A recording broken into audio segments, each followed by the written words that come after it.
اعوذ باللہ من الشیطان الرجیم بسم اللہ الرحمن الرحیم۔ السلام علیکم ورحمۃ اللہ وبرکاتہ۔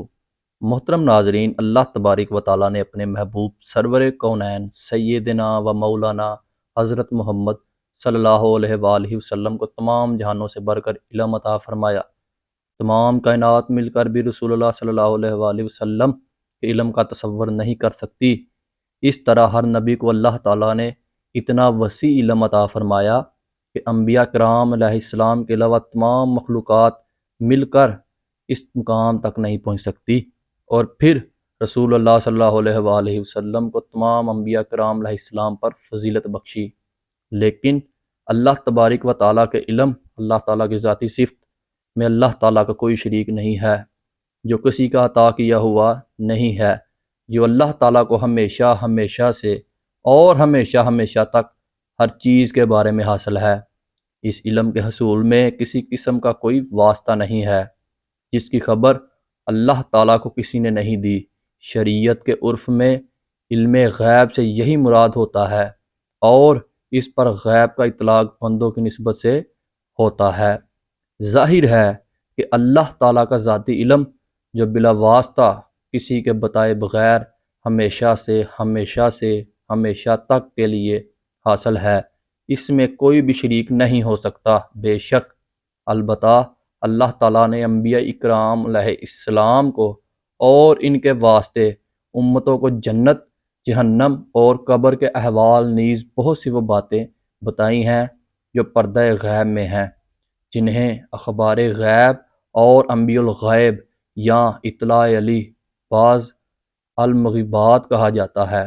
اور اس میں شک نہیں کہ اللہ تعالیٰ انبیاء کرام علیہ السلام کو جتنا چاہتے ہیں اخبار غیب کا علم عطا فرماتے ہیں، لیکن غیب کی خبر کو غیب کا علم نہیں کہا جاتا، کیونکہ یہ علم اللہ تعالیٰ کے بتانے سے حاصل ہوتا ہے، اور بس اوقات جبریل امین کا بھی درمیان میں واسطہ آ جاتا ہے، لہٰذا ان اخبار غیب کو علم غیب نہیں کہا جا سکتا۔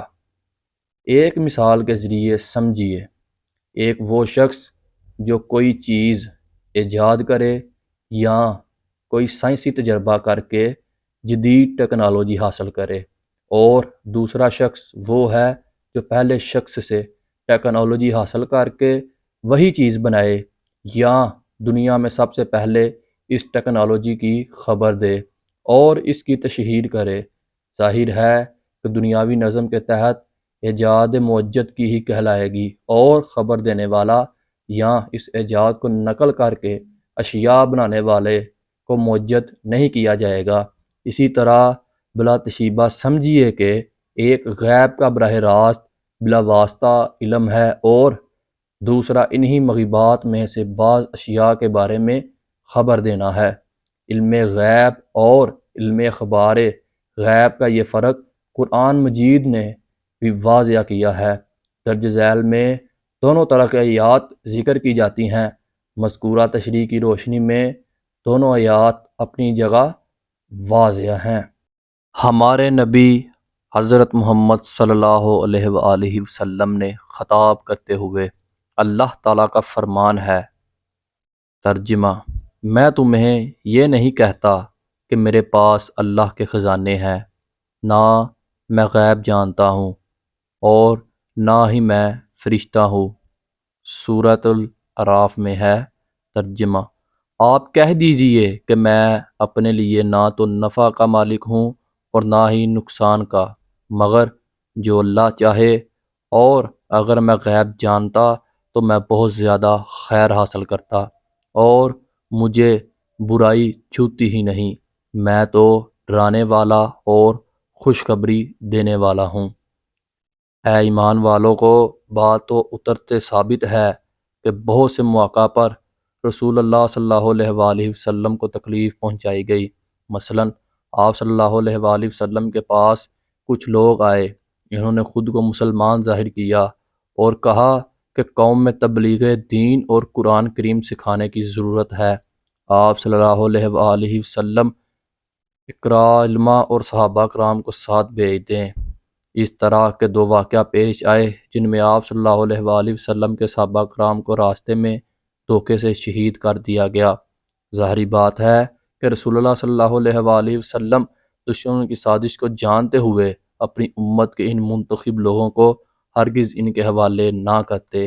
اس طرح رسول اللہ صلی اللہ علیہ وآلہ وسلم کو گوشت میں زہر دیا گیا اور آپ صلی اللہ علیہ وآلہ وسلم نے ایک لقمہ منہ میں لیا جسے تھوک دیا، اور آپ صلی اللہ علیہ وآلہ وسلم نے فرمایا کہ مجھے اس گوشت نے خبر دی کہ میں اس میں زہر ملا ہوا ہے، اور مرض وفات میں آپ صلی اللہ علیہ وآلہ وسلم نے فرمایا کہ مجھے خیبر کے زہر کا اثر محسوس ہو رہا ہے۔ ظاہر ہے کہ پہلے سے علم ہوتا تو حضور اللہ صلی اللہ علیہ وآلہ وسلم ہرگز زہر آلود گوشت تناول نہ فرماتے، جبکہ دوسری طرف بے شمار مواقع پر قبل از وقوع واقعہ اللہ تعالیٰ نے آپ صلی اللہ علیہ وآلہ وسلم کو بذریعہ وحی اطلاع دے دی، اور آپ صلی اللہ علیہ وآلہ وسلم نے قیامت تک پیش آنے والے بے شمار احوال کی امت کو خبر دے دی، بلکہ جنت و جہنم میں داخل ہونے تک کے تمام مراحل کی بے شمار غیبی خبریں پہنچا دی۔ غزوہ تبوک کے موقع پر فرمایا، ترجمہ: خبردار، آج رات سخت آندھی چلے گی، لہٰذا کوئی بھی گرا نہ ہو، اور جس کے پاس اونٹ ہو اسے باندھ لے۔ اور پھر اس طرح ہوا۔ اسی طرح غزوہ بدر کے موقع پر آپ صلی اللہ علیہ وآلہ وسلم نے کفار کے سرداروں کے قتل کی جگہ متعین فرما دی، چنانچہ وہ اپنے مقتل سے ایک سوت ادھر ادھر نہ ہو پائے۔ آپ صلی اللہ علیہ وآلہ وسلم نے ایک موقع پر طویل خطبہ ارشاد فرمایا کہ جس میں قیامت تک آنے والی ہر قابل ذکر جماعت اور گروپ کا ذکر فرمایا اور اس کے امیر لیڈر کا نام بھی بتایا۔ اور ایک موقع پر آپ صلی اللہ علیہ وآلہ وسلم گھر سے باہر تشریف لائے تو دونوں ہاتھوں میں دو رجسٹر تھے۔ دائیں ہاتھ والے کی بابت فرمایا کہ اس میں اہل جنت کے نام ہیں، جبکہ بائیں ہاتھ والے کی بابت فرمایا کہ اس میں اہل جہنم کے نام ہے۔ پھر ان دونوں رجسٹروں کو اشارے سے چھوڑ دیا اور وہ غائب ہو گئے، اور آپ صلی اللہ علیہ وآلہ وسلم نے دجال کے آنے سے پہلے قسطنطنیہ کی فتح کی بشارت دی، اور مغرب کی فتح کے بعد جب دجال کے ظہور کی باطل خبر دنیا میں پھیلے گی، اس وقت مسلمانوں کی فتح فوج جن افراد کو دجال کی خبر تحقیق کے لیے روانہ کرے گی۔ حدیث میں ہے کہ آپ صلی اللہ علیہ وآلہ وسلم نے فرمایا، میں ان کو ان کے ناموں سے جانتا ہوں۔ اس طرح کی بے شمار خبریں اور آپ صلی اللہ علیہ وآلہ وسلم کے معجزات ہیں، چنانچہ اللہ عز و جل سورۃ آل عمران آیت نمبر 44 اور سورۃ یوسف آیت نمبر 102 میں فرماتے ہیں، ترجمہ: یہ غیب کی خبروں میں سے ہے جسے ہم آپ صلی اللہ علیہ وآلہ وسلم کی طرف وحی کرتے ہیں۔ تفسیر ابن کثیر میں ہے، ام الغیب فما غاب عن العباد من امر الجنت والامر فما ذکری فی، یعنی غیب وہ ہے کہ جو بندوں سے پوشیدہ ہو، جیسے جنت و جہنم کے حالات و معاملات اور جو کچھ کے قرآن شریف میں بیان کیا گیا ہے۔ میں تمہیں یہ نہیں کہتا کہ میرے پاس اللہ کے خزانے ہیں، نہ ہی میں غیب جانتا ہوں۔ یہ فرما کر آپ صلی اللہ علیہ وآلہ وسلم نے اللہ تعالیٰ کے سامنے اپنی عاجزی اور بے بسی کا تذکرہ کیا ہے، نیز یہ کہ اللہ تعالیٰ کے خزانے آپ صلی اللہ علیہ وآلہ وسلم کے پاس نہیں ہیں۔ آپ صلی اللہ علیہ وآلہ وسلم ایسا دعویٰ بھی نہیں کرتے، تو یہ تو اللہ تعالیٰ کا انعام ہوتا ہے جس بندے پر چاہے کرے۔ یہ بھی بتایا کہ آپ صلی اللہ علیہ وآلہ وسلم غیب نہیں جانتے، کیونکہ غیب کا مالک صرف اللہ تعالیٰ کے پاس ہے۔ خلاصہ یہ ہے کہ علم غیب باری تعالیٰ کا خاصہ ہے جو اللہ کے علاوہ کسی کو حاصل نہیں ہے۔ البتہ انبیاء کرام علیہ السلام، خصوصاً رسول اللہ صلی اللہ علیہ وآلہ وسلم کو بے شمار اخبار غیب عطا دی گئی ہیں، اور اللہ تعالیٰ نے ایسے علوم عطا فرمائے ہیں کہ تمام مخلوق مل کر بھی کسی نبی کے علم کی ہم سری کرنا تو درکنہ پاسنگ تک بھی نہیں پہنچ سکتی۔ تو امید ہے کہ آج کی ویڈیو آپ کو پسند آئی ہوگی۔ اسی طرح کی مزید ویڈیوز دیکھنے کے لیے ہمارے چینل کو سبسکرائب ضرور کریں۔ ملتے ہیں اگلی ویڈیو میں۔